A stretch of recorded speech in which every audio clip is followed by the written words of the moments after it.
Hello everyone, Nick Jacobson. Here we are finally with episode 5C, the third part of our active shooter fight videos. So I'm going to be sharing with you one more video, and it's a video that we developed with a high school student who was an intern for being able to show two high school students. Now, before I begin, I gotta give a giant warning that it's very possible this video may get taken down for legal purposes. The reason is that the video depicts students who were at that time students, and that alone puts things into a questionable gray area legally. I'm sharing this under the premise that one, each of those students and their parents had to sign a waiver allowing for their image to be able to be utilized by the district. So every single student did that, and the very few students who refused to do that, and they're very few and far between in the district, none of their images appear in this video. Two, this video is produced by a public entity, a public school district, and for the purposes of being shared throughout the district, and it being a public entity and being subject to public records requests, this video is a public document. Three, under good intentions. The video I'm about to share is under the intentions of not showing any discredit or bad light upon the school district. And so if any individuals of that school district were to see this, then I want you to understand this is not to shed bad light. If anything, this video should be praised for how well it went and how much it is of use for teaching staff. And if anything, I really hope you guys would just simply make it public on your own pages and then start sharing it across the board. Because what is happening at this district, which I've been very careful about not saying the name of my former employer for numerous reasons, but for this episode, you will hear me name my former employer. It was the Bellevue School District.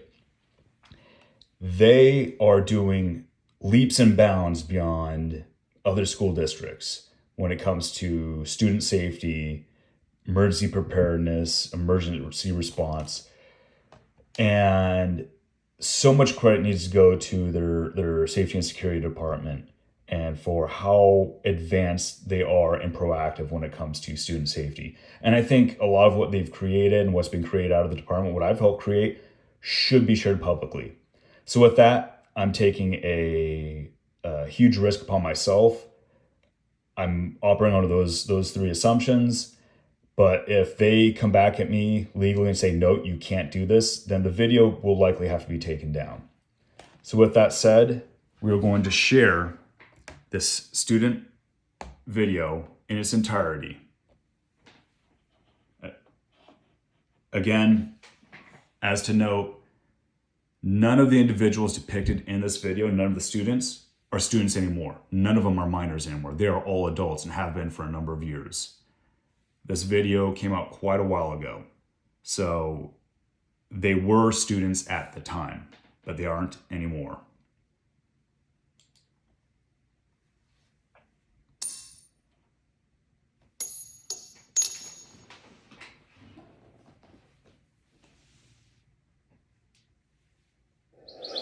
Hey everybody, my name is Grace. I'm a junior at the Big Picture School.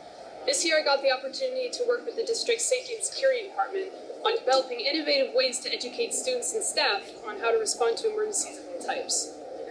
One of the projects I got to create was to develop this video you're about to watch, which focuses on student response to active shooter events. More specifically, what to do if we come face to face with a shooter.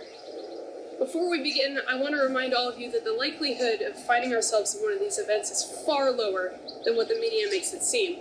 We're actually way safer in schools than when we leave school. But we can't deny that this is the reality of our world, so instead of living in fear, let's live aware and prepared. We're really fortunate here in the Bellevue School District to be given the opportunity to be more proactive with our safety. So thank you for listening, and I hope you enjoy the video.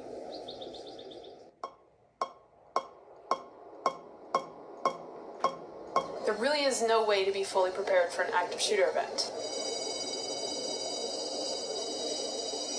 It happens unexpectedly and events unfold quickly. The only guidance we've been given is to listen to our teachers and follow their instructions. But our teachers might not be around, Hey, where's Mr. Lance? In this advisory. or even capable of leading us in one of these events. Hey, did you hear that? That's why we as students need to know what to do. And that is why we as students need to be prepared to lead. Now, we've all heard the federal government's recommendations to run or hide or fight. But they don't even explain to us what the fight really looks like. The fight option is the least discussed and the least covered topic, yet the most crucial to understand if you're face to face with a shooter. Quick, grab some. We've all heard the generic fight recommendations of work as a team, use improvised weapons, shut off the lights, close Where's the the blinds, lock the doors. Okay, well, we're not gonna be able to lock the door then. But that is where the guidance stops. If you find yourself in one of these events and are forced into a fight, We need to attack. there are concepts about fighting with an armed gunman that we must know and apply to increase our chances of survival. Fighting someone with a gun is not the same as a fist fight. The first concept is to get out and stay out of the line of fire.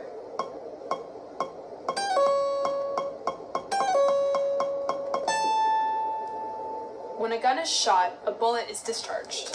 This bullet becomes a projectile and travels a path. This path is known as the line of fire. By setting up tactically on the door nearest to where you perceive the sound of violence, you keep yourself and anyone with you out of the line of fire, but only for a fraction of a second. You must act quickly and apply the next concept. Control the weapon, not the shooter. It is the gun that is the main threat. And by controlling the gun, you control the threat. To control the gun, you must first secure it with both hands. Don't overthink this, just keep it simple. And don't get back in the line of fire. Next, bring yourself to the weapon. This allows you to control the weapon with your entire body. Once you've secured the gun, your goal is to drive it out and down. This opens a path for others to join the fight while staying out of the line of fire.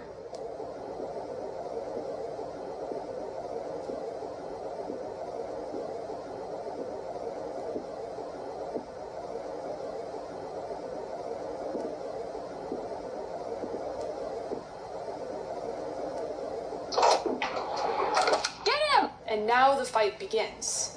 Don't stop fighting till there's no longer a threat. So what do you do with the gun? You can place it in a trash can, recycle bin, or some kind of container, and put it in a place where it cannot be easily found by the shooter, like the next classroom or down the hall around the corner. Even if the shooter is no longer a threat, we must continue our response and get to a place of safety away from the school. Don't run blindly. Continue making assessments while you're on the move.